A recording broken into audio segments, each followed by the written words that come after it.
Hello everyone, I'm Ali, and today I'm going to be going through how to properly don personal protective equipment and the proper procedure for hand hygiene for sterile compounding according to NAPRA.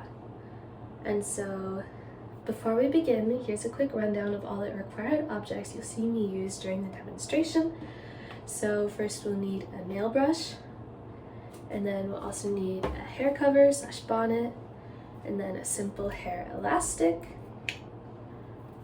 We'll also need a face mask, 2 shoe covers, 1 for each foot of course, a sterile gown, some sterile gloves, some antimicrobial soap, some alcohol-based hand rub that is secretly CeraVe moisturizing cream because I cannot find any hand sanitizer anywhere, some running water, some disposable paper towels, and then also some 70% isopropyl alcohol spray that's secretly rose water because I do not have that at home.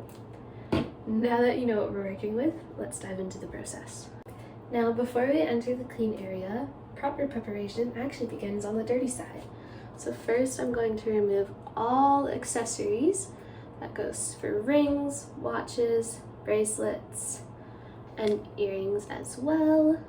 Next, I put my hair up using a simple hair tie. Now this hair tie has no glitter or dangly bits that could potentially fall off. Just gonna throw that up. Now if this were the actual lab, I wouldn't be allowed to have any gel nails. So I would make sure not to have those beforehand. It's also important not to have any open wounds. Now that can be piercings or tattoos or even an actual wound.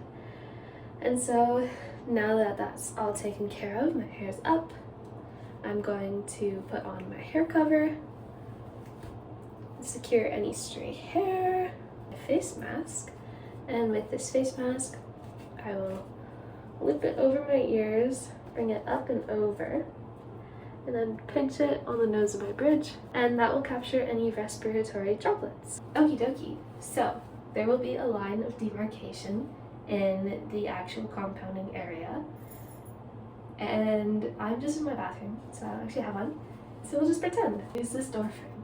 As I step over from the dirty side to the clean side of our designated area, I will immediately don my shoe covers. And then once that shoe cover's on, I'll step over and then grab my other shoe cover and put that one on and finish stepping over. It's critical to never enter the clean side of the anteroom without first securing proper shoe covers to prevent any contaminants from being carried over. Welcome to my sink. So now that I'm in my clean room, I'm going to perform my surgical hand hygiene. So first I'm going to turn on the water to a comfortable temperature. Not too hot, not too cold. Pretend I keep this on throughout the video, it's just hard to hear me.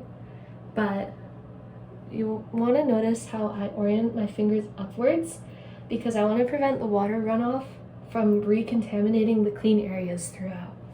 And so my next step is to provide a generous amount of antimicrobial soap and begin to scrub my fingertips, the cleanest area, and then move on to the palms and the backs of my hands. I'm gonna interlace my fingers, scrub, scrub, scrub. Scrub each thumb, and finish from the wrists to the forearms. I'll also use my nail brush to really get under my fingers there. Now this isn't a real hairbrush because it's actually for your scalp. So remember, the key is to move from the clean areas to the more likely contaminated regions. And then I'm not going to overlap in any way that could spread the contamination back over these fresh spots. I rinse off the soap by letting the water flow, and then I will gently pat my hands dry using a lint-free disposable paper towel. And then I will throw this away in the proper bin. So my next step with my hands freshly washed and dried, it's time to apply the alcohol-based hand rub, which is the next layer in our barrier. So I'm going to dispense an ample amount of alcohol-based hand rub, and once again follow the same systematic sequence. Start at the fingertips, move across the palms, working the friction into the backs of my hands, interlacing my fingers, empathizing my thumbs, and finally covering my wrists and forearms. I'm going to work the product thoroughly with persistent friction over my forearms and wrists until it evaporates completely. This step ensures that any residual microbes are sent packing. With my hands and forearms thoroughly disinfected, it's time to don my sterile gown. So, we're gonna open her up. I'm gonna carefully slip into it, and I'm gonna ensure the closure at my neck is secure. And then also got this handy little one. Gonna hit me with a wraparound. All secure, cuffs fit snug. You're good to go for the gown. I'm going to reapply the alcohol-based hand rub directly to my hands and allow it to dry completely. This extra step further reinforces our sterile barrier. Finally, I'm going to put on my sterile gloves. I'm going to pull them on one at a time, ensuring that they extend over my gown's elastic cuffs. There we go. There's one, and there's two.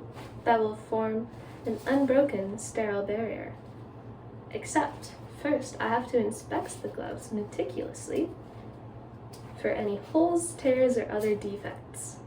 Any imperfection could compromise sterility, so gloves must be replaced immediately if a defect is found. To wrap up this stage, I disinfect the gloves with 70% isopropyl alcohol, ensuring every surface is impeccably clean. That smells good. Anyhow, that completes our sterile compounding PPE and hand hygiene process from the initial PPE setup on the dirty side of the demarcation line through detailed surgical hand hygiene and alcohol-based hand rub applications to the final meticulous donning of gowns and gloves. I am now ready for ball. Anyhow, each step is crucial for maintaining sterility and ensuring patient safety in our compounding environment. Thank you for joining me in this demo.